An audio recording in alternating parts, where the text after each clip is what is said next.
దేవుని నామానికి స్తుతి కలుగును గాక. ఈ ఆదివారం ఉదయం పూట దేవుని యొక్క వాక్యాన్ని ధ్యానించుకొనటం దేవుడిచ్చిన మనకు ఆధిక్యత. యేసయ్య ఈ లోకానికి ఎందుకు వచ్చాడంటే తన తండ్రి చిత్తాన్ని నెరవేర్చి మనకందరూ కూడా పరలోక పరదేశ భాగ్యాన్ని ఆయన ఇవ్వటానికి తనకు తానుగా రిక్తుడై శిలువ మరణం పొంది ఒక మార్గాన్ని తయారు చేశాడు. యేసు ప్రభు లోకంలో ఉన్నప్పుడు అనేక ఆత్మలు సంపాదించే పనిలో ఉన్నాడు. ఆత్మల సంపాదన యేసయ్య యొక్క ముఖ్య ఉద్దేశం. మనం గమనించినట్లయితే మార్కు సువార్త 5వ అధ్యాయం, మార్కు సువార్త 5వ అధ్యాయంలో కొన్ని వచనాలు చదువుకుందాం. బైబిల్ గ్రంథాన్ని దేవుడు వ్రాయించాడు, కానీ అధ్యాయాలు మాత్రం మనుష్యులు తన అనుకూలంగా దాన్ని తయారు చేసుకున్నారు. అందుకే ఒక అధ్యాయం చదివేటప్పుడు ఇంకొక అధ్యాయాన్ని కూడా మనం వెళ్ళాలి. మార్కు సువార్త 5వ అధ్యాయం మనం గమనించినట్లయితే, వారు సముద్రమున అద్దరినున్న గెరాసేనుల దేశమునకు వచ్చిరి. ఆయన దిగగానే అపరాధం పట్టినప్పుడు సమాధులను వచ్చి ఆయనకు ఎదురు పడెను. దేవుడు ఇక్కడ అద్భుతం చేయబోతున్నాడండి. ఈ అద్భుతం ఎలా ఉంటుందంటే, ప్రజలకే కాకుండా తన శిష్యులకు కూడా ఆయన గుణపాఠం నేర్పించాలి. అది ఆయన ఉద్దేశం. కాబట్టి మన జీవితాల్లో కూడా యేసు ప్రభు చేసిన అద్భుతాల గురించి మనం ఆలోచిద్దాం, ప్రార్థన చేసుకుందాం. యేసయ్య తండ్రి, దేవా, ఈ ఉదయకాలమున తండ్రి వాక్యాన్ని బోధిస్తున్న నేను కాదు తండ్రి. వాక్యాన్ని గురించి అర్హత నాకు లేదు నాయన. నీవు నన్ను బోరుగా వాడుకొని తండ్రి చిలువు చోటను మరుగుపరిచి నాయన నేనేమి బోధించాలో నీవే నాకు నేర్పమని, నీవే నా బోధకుడు అని తండ్రి దేవా, ఈ కార్యక్రమం అంతటిలో కూడా నీవు అధ్యక్షత వహించి నీవే మహిమ ఘనత పొందమని యేసు క్రీస్తు పేరట అతి వినముగా వేడుకొనుచున్నాను తండ్రి, ఆమేన్. యేసు ప్రభు అంతకు ముందు అనేక సార్లు ఏం చేస్తున్నాడంటే ప్రజలకి ఉపమాన రీతిగా అనేక విషయాలు బోధించాడు. ఈ 5వ అధ్యాయానికి ముందు 4వ అధ్యాయం మనం గమనించినట్లయితే విత్తనాలు ఎలా ఫలిస్తాయో దేవుని రాజ్యాన్ని గురించి, అలాగే ఆవగింజ ఉపమానాన్ని కూడా యేసయ్య బోధించాడు. ఉదయం నుంచి సాయంత్రం వరకు ఆయన ఎంతో కష్టపడి అనేకులకు వాక్యాన్ని బోధించాడు. సాయంత్రమైన సమయమున ఆయన ఏమన్నాడంటే అద్దరికి పోదాం. ఏమిటి అద్దరిని మనం గమనించినట్లయితే అక్కడ విశేషం ఒకటి ఉంది. 5వ అధ్యాయం మనకు వెళ్దాం. 5వ అధ్యాయంలో మనం గమనించినట్లయితే అక్కడ గెరాసేనుడు ఒకడు ఉన్నాడు. వాడు దయ్యాలు పట్టి ఉన్నాడు. వాడి కాళ్ళకి అనేకమైన బంధకాలు ఉన్నాయి, చేతులు కూడా వాడిని కట్టివేసి ఉన్నాయి. ఆ పరిస్థితుల్లో వాడిని ఎవరు కూడా దగ్గరికి రానియటంలే. వాడు అపవిత్రాత్మ వాడి పట్టి ఉంది. వాడు సాతాను యొక్క బిడ్డ. వాడి ఇష్టానుసారంగా జీవించి అనేకటువంటి బంధకాల్లో ఉన్నాడు. ఎవడు కూడా ఆ బంధకాలు తెగ్గొట్టి వాడిని సాధువుగా తయారు చేయలేకపోయాడు. వాడు రాళ్లతోటి మనం గమనించినట్లయితే వాడు రాళ్లతోటి తన శరీరాన్ని గాయపరుచుకుంటున్నాడు. మార్కు సువార్త 5వ అధ్యాయం 5వ వచనం మనం గమనించినట్లయితే మార్కు సువార్త 5వ అధ్యాయం 5వ వచనంలో వాడు ఎల్లప్పుడూ రాత్రి పగళ్ళు సమాధుల్లోనూ కొండల్లోనూ కేకలు వేయచ్చు తన్ను తాను రాళ్లతో గాయపరుచుకొని చుండెను. సాతాను పట్టిన తర్వాత శరీరాన్ని మనము కూడా గాయపరుచుకుంటున్నామండి. మన శరీరము కూడా గాయపరచబడింది. మనము కూడా అటువంటి రాళ్ళనే వాడుతున్నాం. మన జీవితాల్లో కూడా అటువంటి రాళ్ళనే వాడుతున్నాం.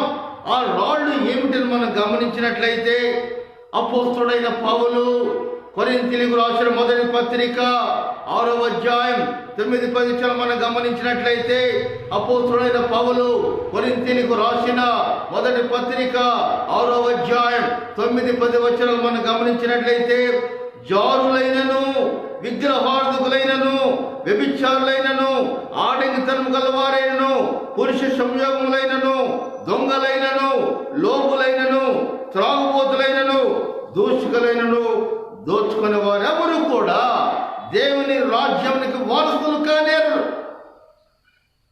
ఆ 10 గుణాలు మనకున్నాయా? మన జీవితంలో 10 రాళ్ళు ఉన్నాయా? మన జీవితంలో రాళ్ళు మనకున్నాయా? ఆ గెరాసేనుడు సాతాను పట్టుకొని రాళ్లతో గాయపరుచుకుంటున్నాడు. మనమైతే ఈ 10 రాళ్లతోటి మన శరీరాన్ని గాయపరుచుకుంటున్నామా? ఈ పాత కాలమున ఒక ప్రశ్న వేసుకుందాం. మనం ఏ రాయితోటి మన శరీరాన్ని గీచుకుంటున్నాం? ఏ రాయితోటి మన శరీరాన్ని మనం గాయపరుచుకుంటున్నాం? ఇక్కడ 10 రాళ్ళు చూసాం మనం. జారత్వం, విగ్రహారత్వం, వ్యభిచారత్వం, ఆడంగితనం గలవాళ్ళు, పురుష సంయోగులు, దొంగలు, లోపులు, త్రాగుబోతులు, దూషకులు, దోచుకుని వారు 10 రాళ్ళు ఉన్నాయి. ఈ 10 రాళ్లలో ఏ రాయితో నువ్వు గాయపడుతున్నావో ఒక్కసారి హృదయాన్ని గమనించుకో. వాడైతే ఆ రాళ్లతో తన శరీరాన్ని గాయపరుచుకుంటున్నాడు. మనం ఈ రోజుల్లో మన శరీరాన్ని దేనితో గాయపరుచుకుంటున్నాం? ఈ 10 రాళ్లలో ఏ రాయి మనం తగులుతుంది? అబద్ధాలు చెబుతున్నామా? ఇష్టానుసారంగా జీవిస్తున్నామా? త్రాగుబోతనములో ఉన్నామా? వ్యభిచరిస్తున్నామా? అనేక తప్పులు చేస్తున్నామా? హృదయాన్ని పరిశీలించుకోవాలి. వాడైతే ఆ రాయితో గాయం చేసుకుంటున్నాడు, కానీ నీవు నేను ఏ రాయితో గాయం చేసుకుంటున్నావో ఉదయకాలం మనం గమనించాలి. ఆ రాళ్ళకి మనం దూరముగా ఉండాలి. ఎందుకో తెలుసా? మన జీవితాల్లో అనేకమైన తప్పుల్ని పెద్దగా చూస్తూ యేసుని చిన్నగా చూస్తూ ఉంటాం. తప్పుల్ని పెద్దగా చూసి యేసును చిన్నగా చూసి మన జీవితం అల్లకొల్లమైపోతుంది. గమనిద్దాం. మార్కు సువార్త 4వ అధ్యాయం 30వ ఆ దినమే సాయంకాలమైనప్పుడు ఆయన అద్దరికి పోదుమని వారితో చెప్పగా, వారి జనులను పంపివేసి బయట ఉన్నటువంటి ఆయన ఉన్న పాటున చిన్న దోణిలో తీసుకొని పోయిరి. యేసు ప్రభు చిన్న దోణిలో పోతున్నాడండి. చిన్న దోణిలో మన జీవితాల్లో కూడా యేసు ప్రభు చిన్నవారిని లెక్కలో తీసుకుంటాడండి. ధనవంతుల్ని, జ్ఞానుల్ని, గొప్పవారిని ఆయన లెక్కలో తీసుకోడు. చిన్నవారి కోసమే లోకానికి వచ్చాడు. మనలాంటి చిన్నవారిని ఆయన ప్రేమిస్తున్నాడు. అపోస్తలుడైన పౌలు కొరింథీయులకు రాసిన మొదటి పత్రిక 1వ అధ్యాయం 26వ అపోస్తలుడైన పౌలు కొరింథీయులకు రాసిన మొదటి పత్రిక 1వ అధ్యాయం 26వ సహోదరులారా, మిమ్మల్ని పిలిచిన పిలుపును చూడండి. మీలో లోకరీతిని జ్ఞానులైనను, ఘనులైనను, గొప్ప మనుషువారైనను అనేకులు పిలువబడలేదు. కానీ దేవుడు మనలాంటి చిన్నవాడిని ఎన్నుకుంటాడు.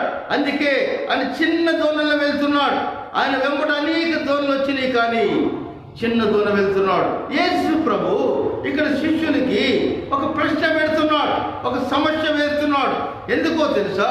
నిజముగా శిష్యులు తన యందు నమ్మికుంటున్నారా లేదా? మనం గమనించినట్లయితే ఏ పనైనా సరే యేసు ప్రభువులాగా మనం ఆలస్యం చేయకూడదు.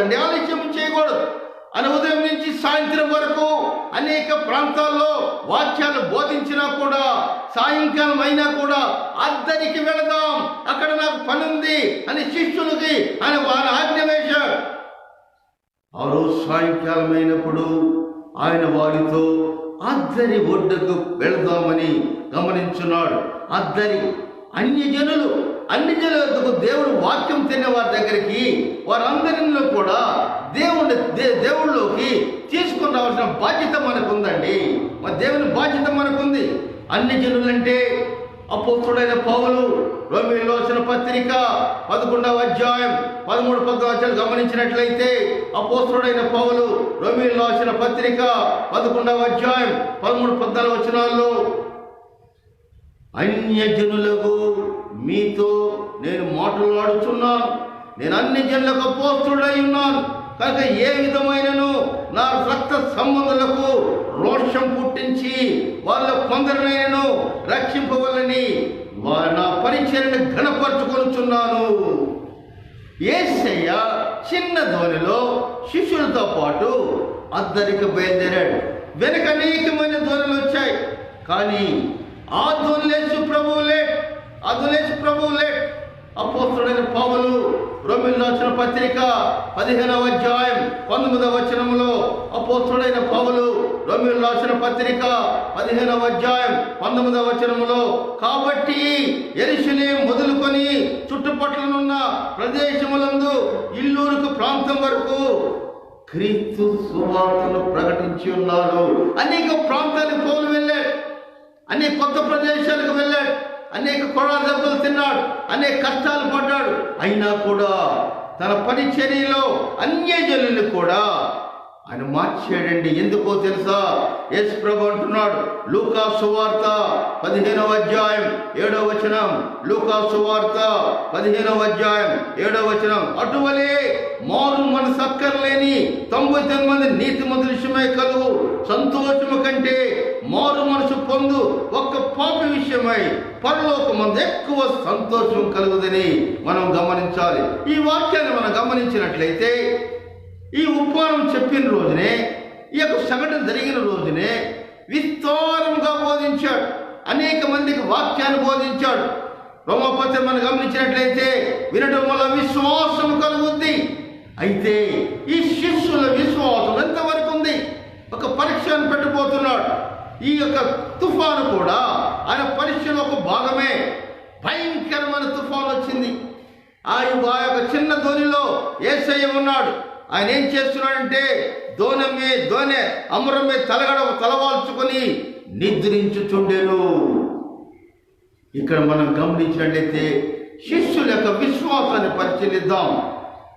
వాళ్ళంతా ఏం చేస్తున్నారంటే ఆ భయంకరమైన తుఫానికి భయపడుతున్నారు. ఒక్క విషయం వాళ్ళు గమనించినట్లయితే ఆ దోణులో ఎవరున్నారండి? యేసు ప్రభు ఉన్నాడు. ఆయన ఏమంటున్నాడు? అద్దరికి వెళదాం.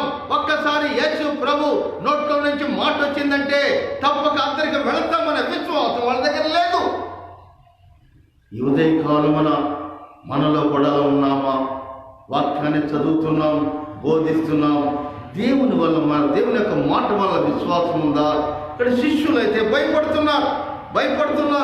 ఆ తుఫాన్ని భయంకరంగా చూస్తున్నారు.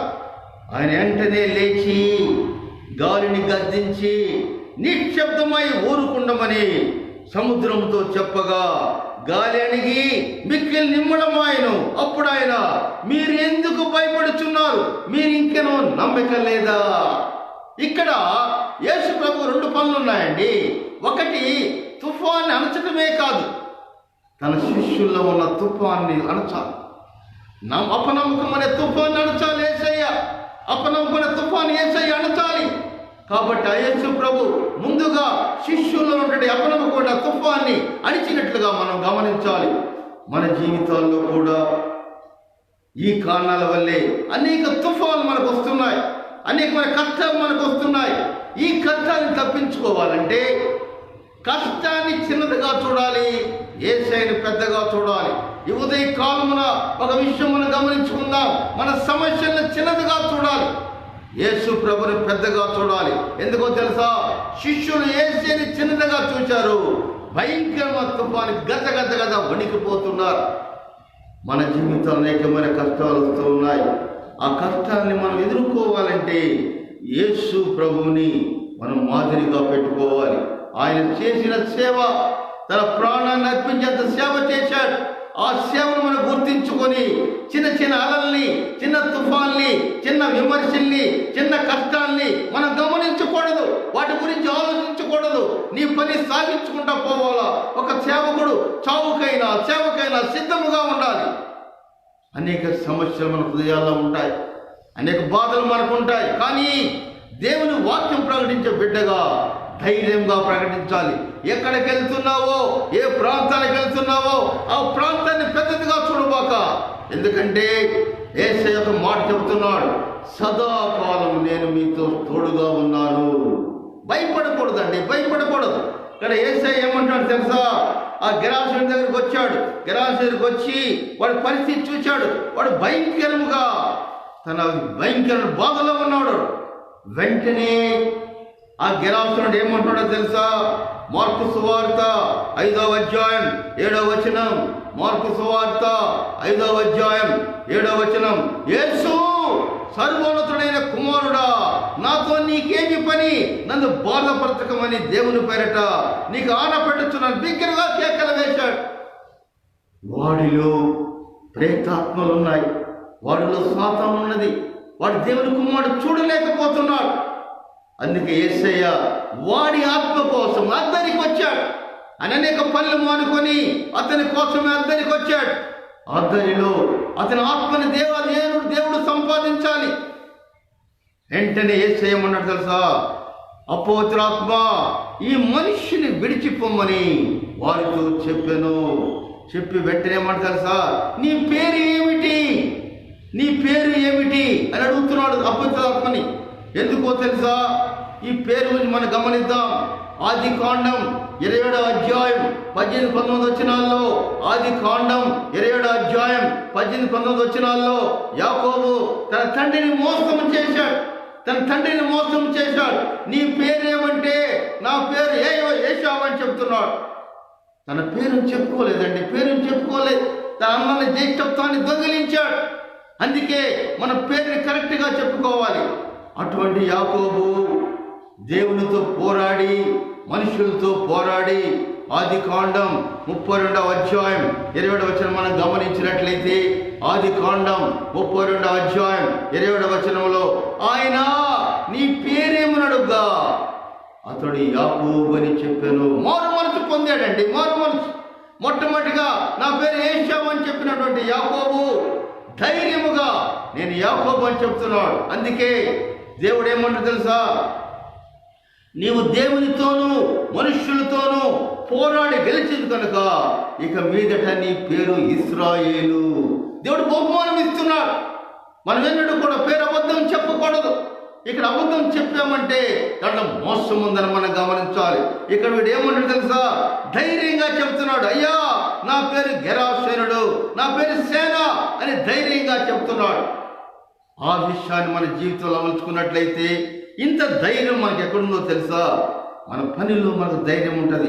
వాడు ఎక్కడున్నాడో తెలుసా? సమాధుల్లో జీవిస్తున్నాడు. సమాధుల్లో ఏముంటాయండి? శవాలు ఉంటాయి. అనేక మంది వేషధారులు కూడా అటువంటి సమాధి జీవితం జీవిస్తున్నారు. ఈ ఉదయ కాలమున నీ జీవితం సమాధి జీవితముగా ఉన్నదా? జీవం గల జీవితముగా ఉన్నదా? ఒక్కసారి మనం పరిశీలించుకుందాం. అందుకే యేసయ్య ఏమన్నాడు తెలుసా? మత్తయి సువార్త 23వ అధ్యాయం 27వ వచనంలో, మత్తయి సువార్త 23వ అధ్యాయం 27వ వచనంలో, అయ్యో వేషధారులైన శాస్త్రులు, పరిచయులు, మీరు సున్నము కొట్టిన సమాధులను పోలి ఉన్నారు. ఈ గెరాసేనుడు ఎలాగైతే సాతాను పట్టి సమాధుల్లో జీవిస్తున్నాడో, కొంతమంది అయితే అలాగనే జీవిస్తున్నారు. బ్రతికిన శవాల్లాగా ఉంటున్నారు.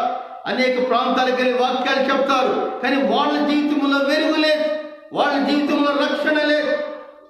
కాబట్టి వాడే మనం గమనించినట్లయితే నువ్వు సమాధి చేస్తున్న కొట్ట సమాధిలో ఉంటున్నావా అనేది మనం పరిశీలించినప్పుడు ఆ గెరాసేనుడు సమాధుల్లోనే జీవిస్తున్నాడు. ఎందుకో తెలుసా? వాడి సాతాను పట్టి ఉంది. మనం గమనించినట్లయితే నా పేరు సేన అని చెప్తున్నాడు ధైర్యంగా. సేన అంటే సుమారుగా 6000 దెయ్యాలుగా మనం గమనించాలి. రోమన్ లెక్క ప్రకారం సేన అంటే 6000 సాతానుల వాళ్ళే ఉన్నాయి. ఒక్క సాతాను పడితేనే మనం తట్టుకోలేం. 6000 సాతానుల వాళ్ళు దిగున్నాయి. అందుకనే వాడు అంత భయంకరమైన జీవితం జీవిస్తున్నాడు. అపరితాత్మ విడిచిపోమని చెప్పినప్పుడు వాడేమన్నాడో తెలుసా? అయ్యా నన్ను ఈ పందుల్లో పంపించమని సాతాను అడుగుతున్నాడు. సుమారుగా 6000 సాతానులు 2000 సంఖ్య గల ఆ మంద ప్రప్రాతము నుండి సముద్రం వారిని వడిగా పరిగెత్తుకొని పోయి సముద్రంలో పడి ఊపిరాడక చనిపోయేను. నువ్వు సాతాన్ని నమ్ముకుంటావా? సాతాన్ని హృదయంలో పెట్టుకుంటావా? నువ్వు సముద్రంలో పడి చనిపోతావు. నువ్వు నీ జీవితం నాశనకరమైన జీవితం అనిపిస్తాడు. నీ కుటుంబం సంతోషంగా ఉండదు, నీ కుటుంబంలో రక్షణ ఉండదు. నువ్వు దేవుని బిడ్డగా ఉండాలంటే సాతానికి దూరంగా ఉండాలి, సాతాను దగ్గర రానియకూడదు. మనం గమనించినట్లయితే ఈ యొక్క ప్రాంతాన్ని మనం చూసినట్లయితే ఆ ప్రాంతంలో ఎవరు కూడా దేవుని నమ్మలేదు. కానీ గెరాసేనుడు ఎప్పుడైతే ఆ యొక్క సాతాను విడిచిపోయిందో అతను దేవుని దగ్గరికి వచ్చాడు, దేవుని నమ్ముకున్నాడు. అయితే ఆ ప్రాంతంలో వాళ్ళు ఏం చేస్తున్నారో తెలుసా? ఆ ప్రాంతంలో ఈ విషయాన్ని విన్న తర్వాత వాళ్ళు ఏం చేస్తున్నారంటే జరిగిన చూచిన వారు, మార్కు సువార్త 5వ అధ్యాయం 16వ వచనం, మార్కు సువార్త 5వ అధ్యాయం 16వ వచనం, జరిగిదిని చూచిన వారు దయ్యములు పట్టిన వారి కనుక స్థితియు మందుల సంగతియు ఊరి వారికి తెలియచేయగా తమ ప్రాంతములు విడిచిపోమని వారు ఆయన బతిమలాడుకొనిరి. దేవుడు రక్షకుడు అక్కడికి వచ్చి భయంకరమైన జీవితాన్ని అనుభవిస్తున్న ఒక వ్యక్తిని రక్షణ కలిగిస్తే ఆ ప్రాంత ప్రజలు ఏమంటారో తెలుసా? తన సొంత వ్యాపారం మీద ఉన్న మోజు, తన పందుల పెంపకంలో వచ్చే డబ్బుల మీద ఉన్న మోజు మీద ఆయన విడిచెళ్ళమని ఆయన బతిమలాడుకుంటున్నారు. ఇక్కడ వీళ్ళకి కావాల్సిందేంటో మనం గమనించినట్లయితే ఒక విషయం గమనిద్దాం. వాళ్ళకి రక్షణ అక్కర్లేదండి, రక్షణ అక్కర్లేదు. పందులను పెంచుకొని సంపాదించుకొని తినాలని ఒక దుర్మార్గమైన కోరికతో వాళ్ళు ఉన్నారు. మన జీవితాలు కూడా సమయాన్నంతా వ్యర్థమైన విషయాలకు వాడుకొని, వ్యర్థమైన విషయాల్లో మనం ఆలోచించుకొని మన జీవితాలు పాడు చేసుకోకుండా దేవుని పని చేయాలి, దేవుని పని చేయాలి. ఆ గెరాసేనుడు ఎలా మారిపోవడం మనం గమనించినట్లయితే యేసే దోనెక్కుతున్నాడు. అంతకుముందు యేసును చూసి భయపడిన ఆ గెరాసేనుడు దేశ ప్రభుని కాళ్ళు పట్టుకుని అడుగుతున్నాడు, అయ్యా ఇక్కడ ఉండమని బతిమలాడుతున్నాడు. అప్పుడు యేసు ప్రభువాడికి ఏం చెప్పాడో తెలుసా? నీవు నీ ఇంటి వారి వద్దకు వెళ్ళి ప్రభువుని ఎందుకు కనికరపడి నీకు చేసిన కార్యములన్నీ వారికి తెలియచెప్పు అని యేసయ్య చెప్తూ ఉన్నాడు. ఈ చెప్పటం అనే మాట మనం గమనించినట్లయితే, ఈ చెప్పు అనే మాటని మనం విశ్లేషించినట్లయితే అనేక మందికి మన వాక్యాన్ని బోధించే బిడ్డలుగా ఉండాలి. ఎందుకో తెలుసా? దుర్మార్గులపై విజయాన్ని సాధించాలి. కాబట్టి ఈ యొక్క విషయాన్ని అనేక మందికి వాక్యాన్ని చెప్పాలి. గెరాసేను విషయం మనం గమనిద్దాం. వాడు సాతాను వాడిని పట్టి పీడిస్తూ ఉంది. మనుషులు ఏం చేస్తుందో తెలుసా? సమాజం వాడిని గొలుసులతో కట్టేశారు. యేసు ప్రభు ఏం చేశాడు తెలుసా? దయతో దయ్యాలను వెళ్ళగొట్టి వాడిని రక్షించాడు. మన జీవితంలో కూడా అలా జీవిస్తున్నామా? మనం ఎవరు కూడా భయపడకూడదు. భయపడినట్లయితే మనం ఎటువంటి సేవ కూడా చేయలేం. అనేక విమర్శలు నీ జీవితంలో రావచ్చు. కానీ ఎటువంటి విషయం ఇచ్చినా సరే నువ్వు ధైర్యముగా నీ ప్రకటన పని కొనసాగించినట్లయితే దేవుడు నిన్ను, నీ కుటుంబాన్ని దీవిస్తాడు. ఇక్కడ మనం గమనించినట్లయితే చెప్పు అనే పదాన్ని మనం చూసినట్లయితే గెరాసేను ప్రాంతం ఇశ్రాయేలు దేశానికి వ్యతిరేకంగా ఉంది. గెరాసేను ప్రజలు యూజులు కారు, వారి మెస్సియా కోసం ఎదురు చూడలేదు. యేసుప్రభు అక్కడికి వెళ్ళటం కూడా చాలా అరుదు. తమ జీవితాల్లో యేసుప్రభు చేసిన కార్యాన్ని అనుభవించిన ప్రతి ఒక్కరూ కూడా యేసు ఇతనితో చెప్పమని మాటలు ఇచ్చున్నాడు. కాబట్టి నా జీవితంలో ఈ గెరాసేను విషయం తెలిసిన తర్వాత ఎలా ఉన్నాయో మనం గమనించుకుందాం. ఇక్కడ గమనించినట్లయితే యేసయ్య మన వాడు చూస్తున్నాడు. 20వ వచనములో వాడు వెళ్ళి యేసు తనకు చేసినదనియు దెకపోలిలో ప్రకటింపనారంభింపుగా అందరూ ఆశ్చర్యపడిరి. ఈ దెకపోలి గ్రీక్ భాషలో మనం గమనించినట్లయితే దెకపోలి అంటే 10 నగరాలు. దెకపోలి అనే మాట గ్రీకు భాషలో అర్థం ఏమిటంటే 10 నగరాలు. గెరాసేను దేశము కూడా ఈ ప్రాంతంలోనే ఉంది. అటువంటి ప్రాంతంలో, దేవుని ప్రాంతంలో దేవుడు ఒక వ్యక్తిని బాగు చేయటం వల్ల, దయ్యాల నుంచి బాగు చేయటం వల్ల ఆ ప్రాంతంలో వాక్యాన్ని బోధిస్తున్నాడు. ఉదయ కాలమున మనం గమనించినట్లయితే గెరాసేను యొక్క జీవితాన్ని మనం చూసినట్లయితే వాడు భయంకరమైన తుఫానుతో కట్టబడి ఉన్నాడు. తన బంధకాలు తెరిచిన తర్వాత యేసు ప్రభు అనేక మాటలతో తెలిసిన తర్వాత వాక్యాన్ని బోధించే బిడ్డగా ఉన్నాడు. యేసయ్య అంటున్నాడు, నేను తప్పికొని ఉన్నాను, ఆత్మల తప్పిక. ఇక్కడ యేసయ్య గిరాసుడికి ఆత్మను సంపాదించాడు. మనం ప్రకటన పనిలో ఎన్ని ఆత్మలు సంపాదించామో ఒకసారి మనం బేరీజు వేసుకుందాం. అయితే గిరాసేనుడు సమాధుల్లో ఉన్నప్పుడు తన రాళ్లతో కొట్టుకున్నాడు. రాళ్లతో కొట్టుకుని శరీరాన్ని గాయపరుచుకున్నాడు. మన జీవితాల్లో ఉదయకాలమున మనం ఏ రాళ్లతో కొట్టబడుతున్నాం? 10 రాళ్లలో ఏ రాళ్ళు మనకు తగులుతుంది? ఏ రాయితో మన శరీరాన్ని గాయపరుచుకుంటున్నాం? పరీక్ష చేసుకొని రాళ్ల జోలికి వెళ్లకుండా యేసయ్య మాటలు విని ఆయన చెప్పినటువంటి సత్యాలు మనం తెలుసుకొని దేవునిలోకి వెళ్ళాలి. అలా వెళ్ళినట్లయితే తప్పక యేసు ప్రభు నీకు నాకు వాగ్దానం చేసినటువంటి ఆ యొక్క పరలోకములో ఆ భాగ్యం సంపాదించాలంటే ఉదయకాలం నీ జీవితాలు ఎలా ఉన్నాయి? గిరాసేని కట్టినట్టుగా మనకు కూడా బంధకాలు కట్టి ఉన్నాయా? గిరాసేనుడికి ఆయన దేవుని ఆత్మ సాతాను ఆత్మలు ఉన్నట్టుగా మన శరీరంలో కూడా అనేక ఆత్మలు ఉన్నాయా? మనం గమనించుకొని మన జీవితాల్ని సరి చేసుకొని యేసయ్య వైపు తిరగాలని మనం గమనించాలి. ఎందుకో తెలుసా? మన సమయం చాలా తక్కువగా ఉంది. ఎప్పుడైనా యేసయ్య రావచ్చు, రెండవ రాకడ దగ్గరలో ఉంది. అనేక సూచిక్రియలు మనం చూస్తున్నాం. గిరాసేనుడైతే ఒక్క మాటతోనే దేవుని యొక్క వాక్యాన్ని ప్రకటించే బిడ్డగా తయారయ్యాడు. ఇంత వద్దులైనా కూడా, అనేక వాక్యాలు విన్నా కూడా ఇంకా మన జీవితంలో అటువంటి రాళ్లతో గాయపరుచుకుంటున్నామా? ఆ రాయిని విసిరి పారేశామా? మన హృదయాన్ని పరిశీలించుకుందాం. ఏ రాయితో నీ శరీరాన్ని గాయం చేసుకుంటున్నావో ఆ రాయికి దూరముగా ఉండమని యేసయ్య నీకు నాకు తెలియజేస్తున్నాడు. గిరాసేనుడి వలె దేవుని నమ్ముకొని వాక్యాన్ని ప్రకటించే బిడ్డగా ఉన్నామా? అన్ని జనులకు వెళ్ళి దేవుని యొక్క వాక్యాన్ని ధైర్యంగా ప్రకటిస్తున్నామా లేదా? ఈ ఆదివారం సమయంలో మన జీవితాలు ఆయుత్తపరచుకోవాలి, సిద్ధపరచుకోవాలి. మనం ఏ కష్టంలో ఉన్నామో గమనించుకోవాలి. అనేక సమస్యలు మన జీవితంలో ఉంటాయి, అనేక విమర్శలు మన జీవితంలో ఉంటాయి. ఇవన్నీ కూడా యేసయ్య చెప్పినట్టుగా వాటిని చిన్నగా చూసి యేసు ప్రభుని పెద్దగా చూసినట్లయితే ఈ సమస్యలు వెంటనే వెళ్ళిపోతాయి. సమస్యల గురించి మనం భయపడకూడదు, విమర్శల గురించి భయపడకూడదు, కష్టాల గురించి భయపడకూడదు, అనుభవించే అనేక విషయాల గురించి నువ్వు భయపడకూడదు. ఎప్పుడో తెలుసా? యేసు ప్రభుని పెద్దగా చేసినట్లయితే, ఈ సమస్యలు చిన్నగా చూసినట్లయితే తప్పక మనం దేవుళ్ళో ఉంటాం. కాబట్టి ఉదయకాలమున దేవుడు నీకు నాకు హెచ్చరిక చేస్తూ ఉన్నాడు. నువ్వు ఏ రాయితో కొట్టుకుంటున్నావో ఆ రాయిని దగ్గరకు రానివ్వక యేసు ప్రభుని పెద్దగా చూడు. సమస్యను చిన్నగా చూసినట్లయితే తప్పక నువ్వు నా రాజ్యంలో ఉంటావని యేసయ్య నీకు నాకు హామీ ఇస్తున్నాడు. ఆ హామీని నేను గమనిస్తున్నావా? నీ సువార్త పనిలో అన్ని జనులకు వెళ్ళి నువ్వు సువార్త ప్రకటిస్తున్నావా? లేక వ్యాపార రీతిగా చేస్తున్నావా?